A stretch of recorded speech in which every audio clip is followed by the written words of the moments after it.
మోడీ అత్యంత ప్రజాదరణ పొందిన నాయకుడిగా ఎలా తయారాడు? ఈ వీడియోలో చూద్దాం మనం. ఒక చిన్న టీ బండి దగ్గర పనిచేసిన యువకుడు ఆ తర్వాత దేశ ప్రధాని అయ్యాడు. ఇదే నరేంద్ర మోడీ జీవన ప్రయాణం. 1950లో గుజరాత్ రాష్ట్రంలో వడ్నగర్ అనే చిన్న ఊరిలో జన్మించిన మోడీ చిన్నప్పటి నుంచి కష్టాలను ఎదుర్కొంటూ పెరిగారు. ఆయన తండ్రి రైల్వే స్టేషన్ వద్ద టీ అమ్మేవాడు. చిన్నప్పటి నుంచి దేశభక్తి భావన కలిగిన మోడీ ఆర్ఎస్ఎస్లో చేరారు. 1990లో బీజేపీ తరఫున పనిచేస్తూ మోడీకి పార్టీ లోకల్ నుంచి నేషనల్ స్థాయిలో గుర్తింపు వచ్చింది. 2001 సంవత్సరంలో గుజరాత్ ముఖ్యమంత్రిగా బాధ్యతలు చేపట్టారు.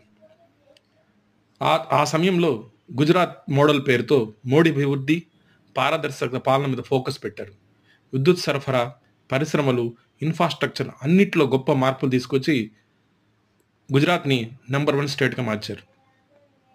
2014 సార్వత్రిక ఎన్నికల సమయంలో మోడీని బీజేపీ ప్రధానమంత్రిగా ప్రొజెక్ట్ చేసి అచ్చేదిని నినాదంతో ప్రచారం చేసింది.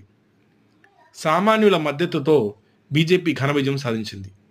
ప్రధానమంత్రిగా ఎన్నికైన తర్వాత మోడీ ఎన్నో విప్లవాత్మక మార్పులు తీసుకొచ్చాడు.